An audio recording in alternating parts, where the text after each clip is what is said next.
Hello students, good afternoon. In the last session we have discussed about fundamental rights, fundamental duties and directive principles of state policies. In today's session we are going to discuss center and state relations. 10th standard civics first lesson oda continuation center and state relations பத்தி in this session we are going to discuss. So இந்த centre state relations பார்க்குறதுக்கு முன்னாடி first உங்களுக்கு நம்மளுடைய India என்ன type of system அப்படின்றது உங்களுக்கு தெரியணும். நிறைய சிஸ்டம்ஸ் இருக்குது. இதில் நம்மளுடைய India is following a federal system, federal structure. இதை பற்றி டீட்டெயிலாக உங்களுக்கு சொல்லணும் அப்படின்னா இட் இஸ் நத்திங் பட் ஒற்றை ஆட்சி முறை, கூட்டாட்சி முறைன்னு சொல்லுவாங்க.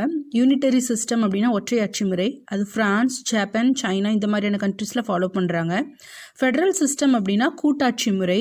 கூட்டாட்சி முறை அப்படின்றது ஒன்றும் கிடையாது. இப்போ இந்தியா ஆல் ஓவர் கண்ட்ரி இருக்குது அப்படின்னா இந்த சென்ட்ரலும் இப்போ நம்ம தமிழ்நாடு ஸ்டேட்டும் சேர்ந்து சில அதிகாரங்களை நீங்கள் இந்த விஷயங்களை எடுத்துக்கோங்க, நீங்கள் இந்த விஷயங்களை எடுத்துக்கோங்கன்னு பிரித்து ரூல் பண்ணுவாங்க. So the powers will B shared distributed between the central and state. எல்லா பவர்ஸும் சென்ட்ரல் கிட்டேயே இருக்காது, எல்லா பவர்ஸும் ஸ்டேட் கிட்டேயே இருக்காது. சென்ட்ரல் அண்ட் ஸ்டேட் ரெண்டுமே சில அதிகாரங்களை பிரித்து அவங்களுக்கு தகுந்த மாதிரி ரூல் பண்ணுவாங்க. ஸோ அதுதான் ஃபெடரல் சிஸ்டம் அப்படின்னு சொல்கிறது. ஸோ யூஎஸ், இந்தியா இந்த மாதிரியான கண்ட்ரிஸ் எல்லாம் ஃபாலோயிங் ஃபெடரல் சிஸ்டம். ஸோ இந்த சென்ட்ரலுக்கும் ஸ்டேட்டுக்கும் நடுவில் எந்த மாதிரியான பவர்ஸை எப்படியெல்லாம் பிரிச்சிருக்காங்க, யாருக்கு அதிகமான பவர்ஸ் இருக்குது, எந்த மாதிரி டைமில் எந்தெந்த பவர்ஸ் யூஸ் பண்ண முடியும் அப்படிங்கிறத பற்றி டீட்டெயில்டாக பார்க்க போகிறது தான் இந்த சென்ட்ரல் அண்ட் ஸ்டேட் ரிலேஷன்ஸாக.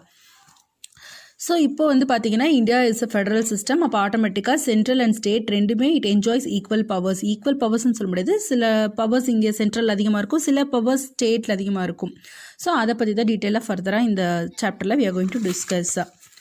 ஸோ இதை எந்த மாதிரி பிரிச்சிருக்காங்க அப்படின்னு பார்த்தீங்கன்னா legislative, administrative and financial. Central and ஸ்டேட்டுக்கு இடையில் சட்டங்கள் இயற்றுவது பற்றியும், நிர்வாகம் அட்மினிஸ்ட்ரேட்டிவ் அப்படின்னா நிர்வாகம் ரீதியாகவும், அண்ட் தென் ஃபினான்ஷியல் பொருளாதார ரீதியாகவும் எப்படி அதிகாரங்கள் பிரிக்கப்பட்டிருக்கு அப்படிங்கிறது தான் இங்கே நமக்கு சொல்லியிருக்காங்க. ஸோ நான் உங்கள் புக்கில் இருக்கக்கூடிய கண்டென்ட் பற்றி பார்க்கலாம். ஸோ இது உங்களுக்கு ஃபுல்லாகவே இங்கே என்ன கொடுத்துருக்காங்கன்றது தான் நான் இங்கேயும் உங்களுக்கு டேப்லெட் காலம் போட்டு வச்சுருக்கேன். அது உங்களுக்கு இன்னும் கொஞ்சம் ஈஸியாக இருக்கும். ஸோ ஆல்ரெடி ஃபெடரல்னால் என்னென்னு பார்த்துட்டோம். இந்தியா ஃபெடரல் சிஸ்டம் தான் ஃபாலோ பண்ணுது. இந்தியா யூனிட்டரி சிஸ்டம் ஃபாலோ பண்ணுமா அப்படின்னா இது உங்கள் புக்கில் இல்லை, I'm telling you in extra. இது யூனிட்டரி ஃபாலோ பண்ணும் அப்படின்னா எப்போ அப்படின்னா எமர்ஜென்சி பீரியடில், எமர்ஜென்சி பீரியட் எக்ஸிஸ்ட் ஆகும்போது இந்தியாவில் யூனிட்டரி சிஸ்டம் ஃபாலோ பண்ணுவாங்க. அப்போ சென்ட்ரல் கிட்ட தான் அதிகமான பவர்ஸ் இருக்கும், ஸ்டேட் கிட்ட கம்மியான பவர்ஸ் தான் இருக்கும். சொல்லப்போனால் எல்லா பவர்ஸுமே அப்போ சென்ட்ரல் கையில் தான் இருக்கும். எமர்ஜென்சி பீரியடில் மட்டும்தான் யூனிட்டரி சிஸ்டம் ஃபாலோ பண்ணுவாங்க. அண்ட் தென் மற்ற டைம் எல்லாமே India is following a federal system. So already சொல்லியிருக்கேன், ஃபெடரல் அப்படின்னா powers will be distributed or shared between central and state. இப்போ சென்ட்ரல் அண்ட் ஸ்டேட், இப்போ லெஜிஸ்லேட்டிவ் ரிலேஷன்ஸ் எடுத்துக்கலாம். ஃபஸ்ட்டு லெஜிஸ்லேட்டிவ் அப்படின்னா சட்டமன்றம், சட்டங்கள் ரிலேட்டடாக இருக்கக்கூடிய விஷயங்களை டீல் பண்ணக்கூடியது. ஸோ இதில் சென்ட்ரல் கிட்ட என்னென்ன இருக்கும் அப்படின்னு பார்த்தீங்கன்னா டெரிட்டோரியல், ஏரியா டிஸ்பியூட்ஸ் இந்த மாதிரியான விஷயங்களை பற்றி டீல் பண்ணக்கூடியதெல்லாம் சென்ட்ரலில் இருக்கும். ஆர்டிகல் 245 படி பார்த்தீங்கன்னா பார்லிமெண்ட் ஆஃப் இந்தியா, இந்த சென்ட்ரல் அப்படின்னாலே நமக்கு எப்பவுமே பார்லிமெண்ட் தான். அதே மாதிரி சென்ட்ரல் அப்படிங்கிறத நம்ம இங்கே யூனியன் அப்படின்னு சொல்லுவோம். ஸோ இப்போ முக்கியமாக இது 3 வகையாக பிரிக்கிறாங்க. இந்த அதிகாரங்களை பிரிச்சுக்கிறத 3 லிஸ்ட்டாக பிரிக்கிறாங்க. அது லிஸ்ட் 1, லிஸ்ட் 2, லிஸ்ட் 3 அப்படின்னு சொல்லலாம். அல்லது யூனியன் லிஸ்ட், ஸ்டேட் லிஸ்ட், இன்னொன்று பார்த்தீங்கன்னா கன்கரண்ட் லிஸ்ட் அப்படின்னு சொல்லலாம்.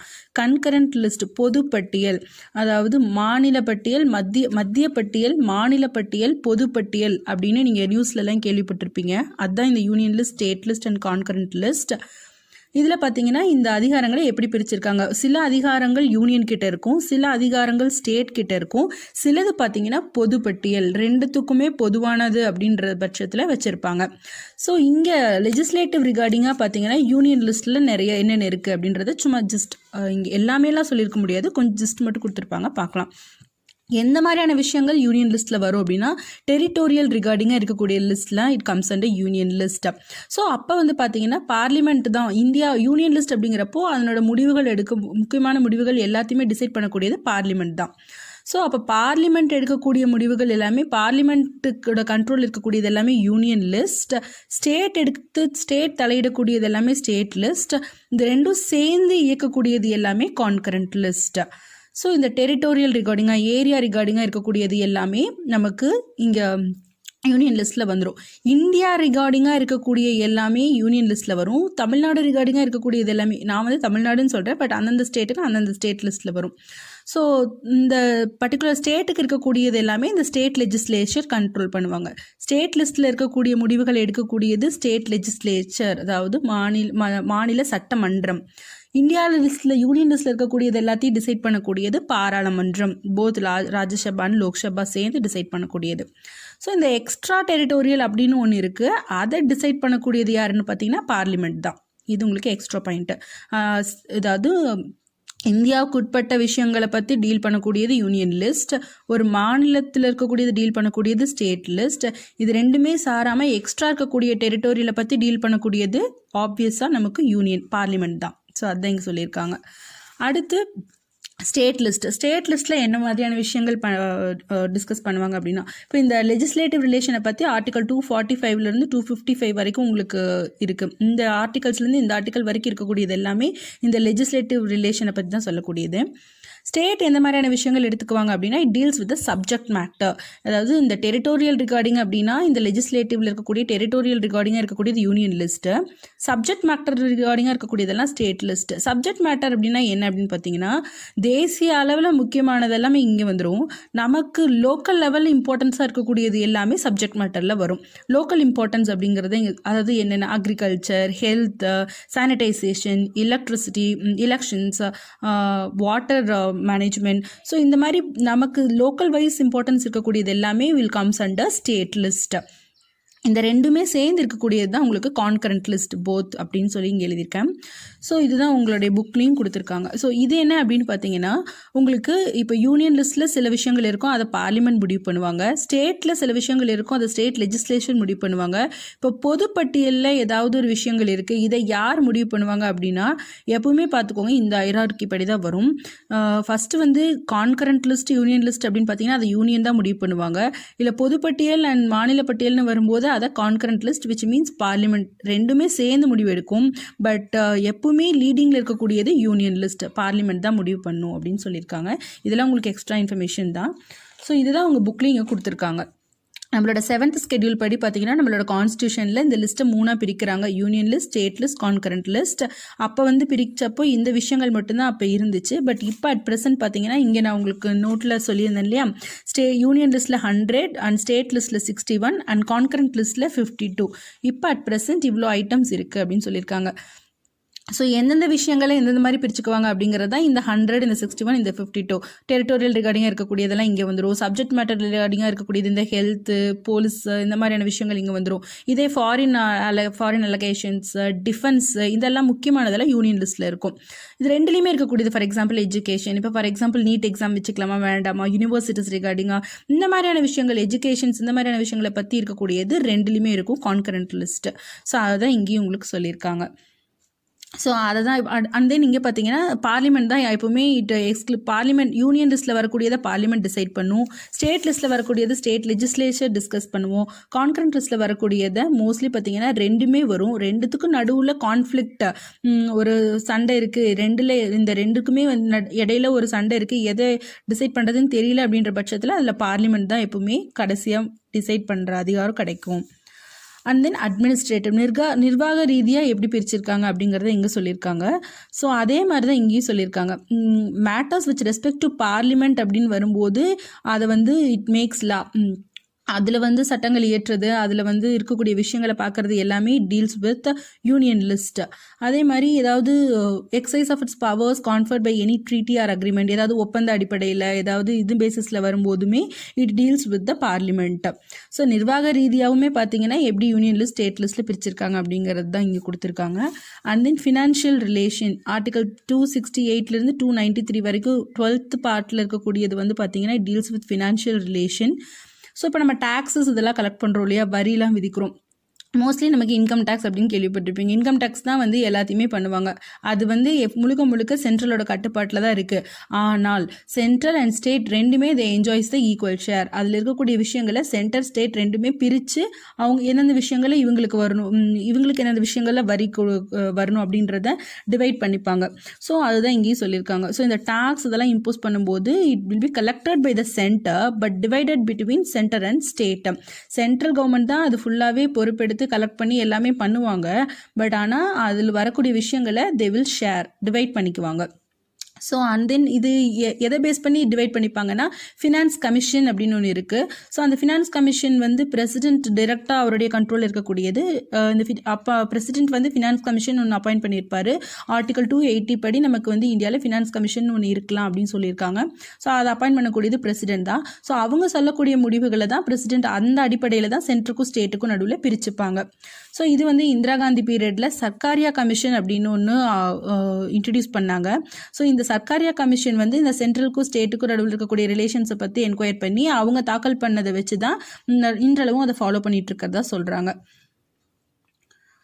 ஸோ அடுத்து பார்த்தீங்கன்னா உங்களுக்கு அஃபிஷியல் லாங்குவேஜஸ் கொடுத்துருக்காங்க. அதாவது ஆட்சி மொழிகள் என்னென்ன அப்படின்றது according to 17th part article 343 351 வரைக்கும் it deals with the language, official language பற்றி சொல்லியிருக்காங்க. இதில் வந்து language of union, regional language, judiciary language, law அப்படின்னு நிறைய பிரிச்சிருக்காங்க. ஃபஸ்ட்டு வந்து பார்த்தீங்கன்னா இந்த லாங்குவேஜ் கமிட்டி வந்து 1955 அப்பாயிண்ட் பண்ணாங்க. அவங்களுடைய அந்த தாக்கல்லாம் பண்ணி 1956 வந்து இந்த ரிசர்ச் எல்லாம் பண்ணி தாக்கல் பண்ணது எப்படின்னா 1956. ஸோ அந்த ஒரு ஆக்ட் படி நமக்கு 15 இயர்ஸ்க்கு இவங்க ஆஃப்டர் 15 இயர்ஸ் 56க்கு அப்புறமா 1963 அஃபிஷியல் லாங்குவேஜ் ஆக்ட் அப்படின்னு ஒன்று கொண்டு வராங்க. அதுபடி பார்த்தீங்கன்னா இங்கிலீஷில் வந்து கண்டினியூ பண்ணலாம், பட் அலாங் வித் ஹிந்தியோட சேர்த்து இங்கிலீஷையும் நம்ம அஃபிஷியல் லாங்குவேஜாக, அதாவது பிஸ்னஸ் லாங்குவேஜாக அஃபிஷியல் லாங்குவேஜாக டிக்ளேர் பண்ணலாம் அப்படின்னு சொல்கிறாங்க. ஸோ அதனால தான் பார்லிமெண்ட்டில் பார்த்தீங்கன்னா ஒன்று இங்கிலீஷில் பேசுவாங்க, இல்லை ஹிந்தியில் பேசுவாங்க. மோஸ்ட்லி அதர் லாங்குவேஜஸ்லேயும் பேசுவாங்க. அந்த அஃபிஷியல் அந்த இந்தியாவின் 8ஆம் அட்டவணைப்படி 8th ஸ்கெட்யூலில் நமக்கு வந்து 22 மொழிகள் ஆட்சி மொழிகளாக இருக்குது. அந்த 22 மொழிகளையும் அவங்க பார்லிமெண்ட்டில் யூஸ் பண்ணுவாங்க. பட் ஃபஸ்ட்டு அப்போ பார்த்தீங்கன்னா இங்கிலீஷ் அண்ட் ஹிந்தி இது ரெண்டுத்துக்கும் மெயினாக அவங்க வந்து அப்ரூவல் கொடுத்துருந்தாங்க. அடுத்து 1967 படி பார்த்தீங்கன்னா இங்கிலீஷ் வுட் கண்டினியூ இன்டெஃபினிட்லி. அதுக்கப்புறம் மறுபடியும் நிறைய மாற்றங்களை கொண்டுட்டு வந்தாங்க. அப்புறம் இன்டர்ஸ்டேட் அஃபிஷியல் டிரான்சாக்ஷன்ஸ் எல்லாமே, அதாவது ஒரு மாநிலங்களுக்கு இடையில நடக்கக்கூடியது இந்த மாதிரியான விஷயங்களை இங்கிலீஷ்லேயே டீல் பண்ணலாம் அப்படின்னு கொண்டுட்டு வந்தாங்க. அதுக்கப்புறமா 14 ரீஜனல் லாங்குவேஜஸாக அறிவித்தாங்க. அப்போ வந்து இங்கிலீஷ் அண்ட் ஹிந்தி இருந்தது. அதுக்கப்புறமா நிறைய சேஞ்சஸ் கொண்டுட்டு வந்து 14 ரீஜனல் லாங்குவேஜஸ் அறிவிக்கிறாங்க. அதுக்கப்புறமா கடைசியாக இப்போ at present we have 22 languages as a recognised language in India. 22 மொழிகள் வந்து ஆட்சி மொழிகளாக நமக்கு வந்து அப்ரூவல் பண்ணியிருக்காங்க. அந்த 22 லாங்குவேஜஸ் என்னென்ன அப்படின்றத நீங்கள் ரெஃபர் பண்ணிக்கோங்க. நெக்ஸ்ட் வீடியோவில் நான் உங்களுக்கு அதை எடுத்து சொல்கிறேன். ஸோ அதுக்கப்புறம் இந்த 2004 செம்மொழி மாநாடு நடந்துச்சு இல்லையா, அப்போ தமிழ், சான்ஸ்கிரிட், தெலுங்கு, கன்னடா, மலையாளம், ஒடியா இது எல்லாத்தையும் வந்து கிளாசிக்கல் லாங்குவேஜஸ், செம்மொழி லாங்குவேஜஸ் அப்படின்னு டிக்ளேர் பண்ணாங்கல்ல, அதை பற்றின ஒரு ஜிகே தான் உங்களுக்கு இங்கே கொடுத்துருக்காங்க. So that's all about central state relations.